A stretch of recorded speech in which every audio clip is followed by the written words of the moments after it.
Turejee hapa kaunti namba 47 ambapo mahakama kuu imeidhinisha uamuzi wa seneti wa kumwondoa gavana wa Meru Kawira Mwangaza.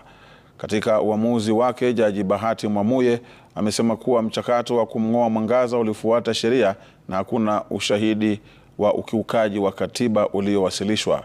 Mahakama imeongeza kuwa Mwangaza hakuthibitisha madai yake kuwa mchakato huo ulikumbwa na vurugu.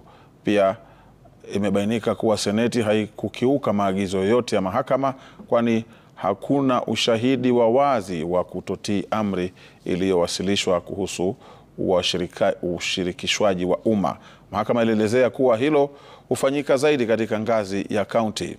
Pia ilitupilia mbali madai ya Mwangaza kwamba hakupewa muda wa kutosha kujitetea na kumshutumu kwa kuwasilisha kesi mbili, ikiwemo katika mahakama ya Meru na mahakama ya Milimani hapa Nairobi. Hata hivyo, Kawira kupitia wakili Elius Mutuma ameomba mahakama kusitisha uamuzi huo kwa muda ili kuwasilisha rufaa.